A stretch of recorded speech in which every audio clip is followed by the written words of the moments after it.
Welcome to scout masters corner.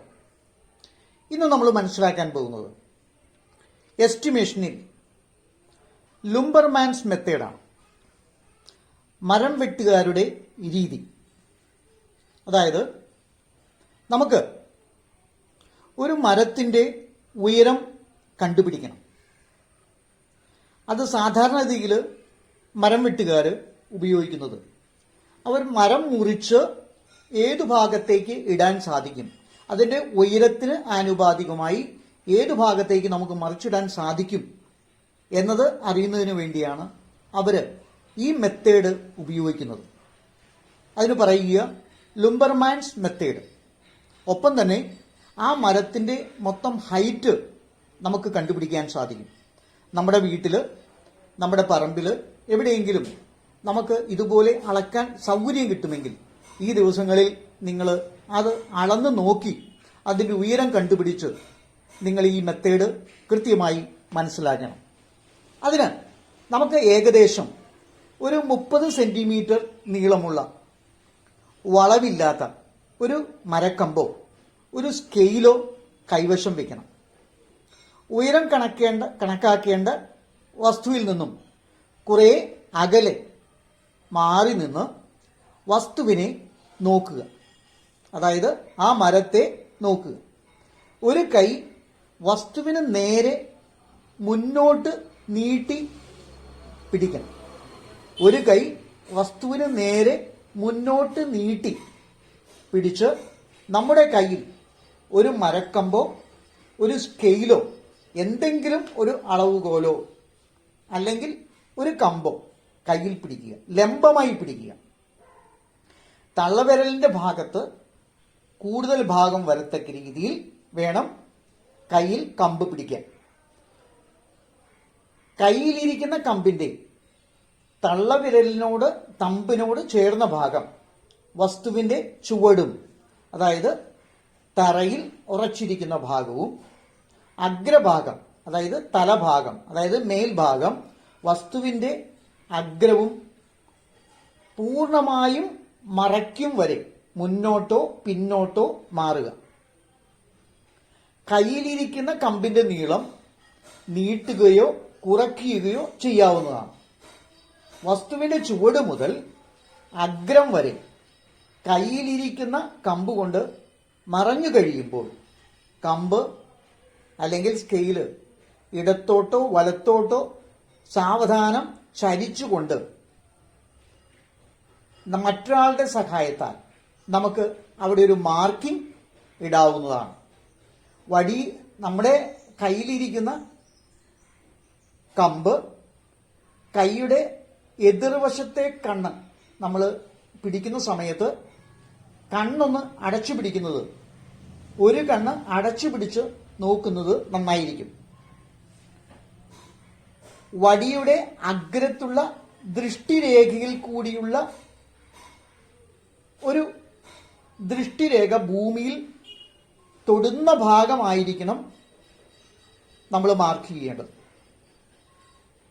അത് എവിടെയാണോ ആ ദൃഷ്ടിരേഖ അഗ്രഭാഗം മരക്കമ്പ് ചരിക്കുമ്പോൾ ഉണ്ടാകുന്നത്, ഭൂമിയുടെ പ്രതലത്തിൽ എവിടെയാണോ തൊടുന്നതായിട്ട് തോന്നുന്നത് ആ ഭാഗം മനസ്സിലാക്കി വെക്കുക. അല്ലെങ്കിൽ മറ്റൊരാളുടെ സഹായത്താൽ അവിടെ ഒരു മാർക്കിംഗ് ഇടിയിക്കുക. ആ മാർക്കിട്ട സ്ഥലം മുതൽ വസ്തുവിന്റെ ചുവട് വരെയുള്ള ദൂരമായിരിക്കും വസ്തുവിന്റെ ഉയരം. അത് നമ്മൾ മനസ്സിലാക്കിയിട്ട് വേണം നമുക്ക് ഈ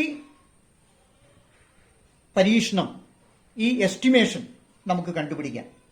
ഇപ്പൊ ഞാനിവിടെ ഒരു പേപ്പറിൽ വരച്ച് തയ്യാറാക്കി വെച്ചിട്ടുണ്ട്.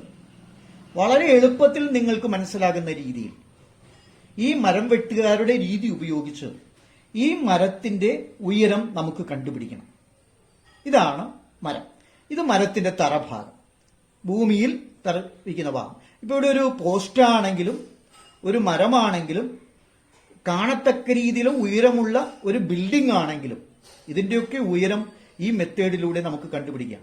ഇപ്പൊ നിങ്ങളോട് കാണിച്ചു തരും ഗ്രൗണ്ടിലെ ഒരു പോസ്റ്റ് അല്ലെങ്കിൽ വെറുതെ കുഴിച്ചിട്ടിരിക്കുന്ന ഒരു മരക്കമ്പ്, അല്ലെങ്കിൽ നമ്മുടെ ഒരു ബിൽഡിങ്ങിന്റെ ഹൈറ്റ്, അല്ലെങ്കിൽ അപ്പൊ അതിന്റെ മൂല ബിൽഡിങ്ങിന്റെ ഹൈറ്റ് ആകുമ്പോൾ ആ കോർണർ ആണ് നമ്മൾ സെലക്ട് ചെയ്യേണ്ടത്.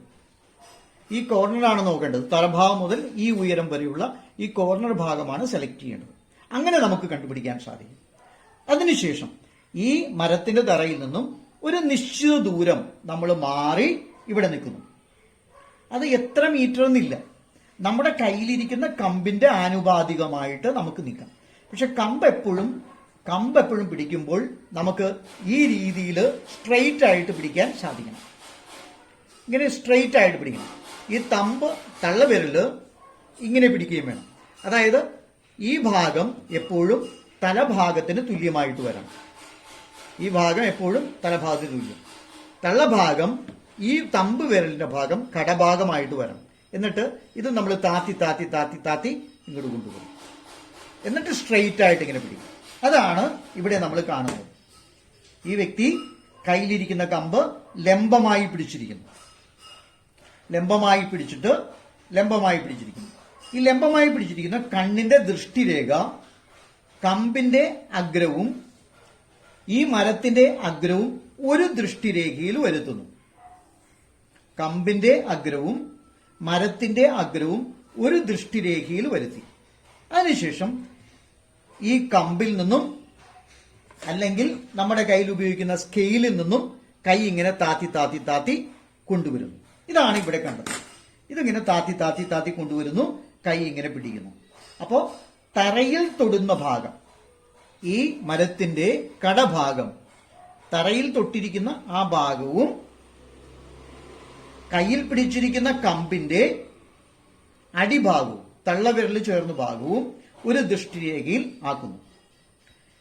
ഇതാണ് നമ്മൾ ആദ്യം ചെയ്യേണ്ടത്. ഇത്രയും ചെയ്ത ശേഷം ഈ കമ്പ് എവിടെയാണോ സ്പേസ് ഉള്ളത്, ഈ ഭാഗത്താണെങ്കിൽ ഈ ഭാഗത്ത്, അതിന്റെ മറു സൈഡിലാണെങ്കിൽ ആ ഭാഗത്തേക്ക് ഈ സ്കെയില് ഈ കയ്യിൽ പിടിച്ചിട്ട് അല്ലെങ്കിൽ മരക്കമ്പ് ഇങ്ങനെ പിടിച്ചിട്ട് ഒരു സൈഡിലേക്ക് ചരിക്കുന്നു. നേരെ സ്ട്രെയിറ്റ് ആയിട്ട് ചരിക്കുന്നു. ഇങ്ങനെ ചരിക്കാൻ പാടില്ല. ഇങ്ങോട്ട് ചരിക്കാം, അല്ലെങ്കിൽ ഈ സൈഡിലേക്ക് ചരിക്കാം. ഏതെങ്കിലും ഒരു സൈഡിലേക്ക് ചരിക്കുന്നു. ചരിക്കുമ്പോൾ ഈ ഭാഗം തറയിൽ എവിടെയാണോ തൊടുന്നത്, ഇപ്പൊ നമുക്ക് ഇതിന്റെ ഉയരം നമുക്ക് ഇവിടെ കിട്ടി.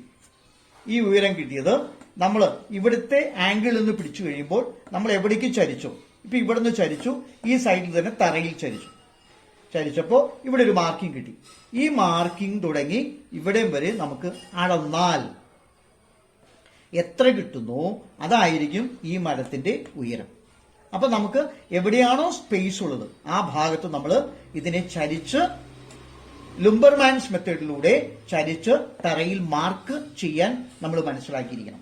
ഏതൊരു കുട്ടിക്കും മനസ്സിലാകത്തക്ക രീതിയിലാണ് ഇത് ക്രമീകരിച്ചിരിക്കുന്നത്. വളരെ ഈസി ആയിട്ട് ഒരു മരത്തിന്റെ ഒരു പോസ്റ്റിന്റെ ഉയരം കണ്ടുപിടിക്കാൻ ഈ ലുംബർമാൻസ് മെത്തേഡിലൂടെ നമുക്ക് സാധിക്കും. അതിന് പറയുന്ന മലയാളം പേര് മരം വെട്ടുകാരുടെ രീതി എന്നാണ്. അപ്പോൾ ഉയരം കണ്ടുപിടിക്കാൻ വളരെ സിമ്പിൾ ആയിട്ട് ഉപയോഗിക്കാവുന്ന ഒരു മെത്തേഡാണ് ലുംബർമാൻസ് മെത്തേഡ്. എപ്പോഴും കൈ ഒരു കാരണവശാലും ഇങ്ങനെ സ്ട്രെയിറ്റ് ആയിട്ട് തന്നെ ഇരിക്കണം. കൈ എപ്പോഴും സ്ട്രെയിറ്റ് ആയിട്ട് ഇരിക്കണം. കൈ ഒരു കാരണവശാലും മറ്റു വളഞ്ഞ്, കൈമുട്ട് ഒരു കാരണവശാലും വളഞ്ഞ് ഇരിക്കാൻ പാടില്ല. സ്ട്രെയിറ്റ് ആയിട്ട് തന്നെ കൈയും ഇരിക്കണം. കൈ വളഞ്ഞു പോകാൻ പാടില്ല. അത് നമ്മൾ പ്രത്യേകം ശ്രദ്ധിക്കണം കേട്ടോ. ഈ വ്യക്തിയുടെ കൈ സ്ട്രെയിറ്റ് ആയിട്ട് ഇരിക്കുന്നത്, കമ്പ് ലംബമായിരിക്കുന്നു. ഇത് പ്രത്യേകം ശ്രദ്ധിച്ച് നമ്മൾ ചെയ്യാൻ ശ്രമിക്കുക. അങ്ങനെ തറയിൽ തൊടുന്ന ഭാഗം ഈ കടഭാഗം മുതൽ എവിടെയാണോ നമുക്ക് മാർക്കിംഗ് കിട്ടിയത് അതുവരെ നമുക്ക് അളന്നു നോക്കിയാൽ, ഇവിടെ നിന്ന് അളന്നു നോക്കിയാൽ കിട്ടുന്നതായിരിക്കും ഈ മരത്തിന്റെ ഹൈറ്റ്. അപ്പൊ എത്ര ഉയരമുള്ള മരത്തിന്റെയും ഹൈറ്റ് കണ്ടുപിടിക്കാൻ നമുക്ക് എളുപ്പം സാധിക്കും. അതിന്റെ തറഭാഗത്ത് ഗ്രൗണ്ടില് കുറച്ച് സ്പേസ് ഉണ്ടായിരിക്കണം എന്നത് മാത്രം. അങ്ങനെ നമുക്ക് കണ്ടുപിടിക്കാം. നമ്മുടെ വീട്ടില് പറമ്പില് ഒരു മരമൊക്കെ മറിഞ്ഞു വീഴാൻ പോവുകയാണ്, അല്ലെങ്കിൽ മറിച്ചിടണം, മരം വെട്ടുകാർ വന്നിട്ടുണ്ട്, വെട്ടിയിടാൻ പോവുകയാണ്, ഏത് ഭാഗത്തെങ്കിലും മറിച്ചിടണം എന്ന് നമുക്ക് ഈ മെത്തേഡിലൂടെ ജീവിതത്തിൽ ഓരോ ഘട്ടങ്ങളിലും നമുക്ക് ഉപയോഗിക്കാം. നമ്മൾ മുതിർന്നു വരുമ്പോൾ നമ്മൾ മേടിച്ച പറമ്പിൽ ഇങ്ങനെയൊക്കെയുള്ള ഒരു സാഹചര്യം ഉണ്ടായാൽ നമുക്കിത് സഹായകമാകും. അതാണ് സ്കൗട്ടിംഗ് സ്കില്ലിലൂടെ നിങ്ങളുടെ ജീവിതത്തിലേക്ക് കിട്ടുന്നത്. പലതരം സ്കില്ലുകൾ ഇതുപോലെ നമുക്ക് മനസ്സിലാക്കി നമുക്ക് പഠിച്ചു പോയാൽ നമ്മുടെ ജീവിതത്തിൽ എന്നും ഇത് ഉപകാരപ്രദമാണ്. സ്കൗട്ടിംഗ് സ്കിൽ നിങ്ങളുടെ ജീവിതത്തിലും എന്നും മാതൃകയാവട്ടെ. നിങ്ങൾക്ക് എല്ലാവിധ ആശംസകളും നേരുന്നു. Good scouting.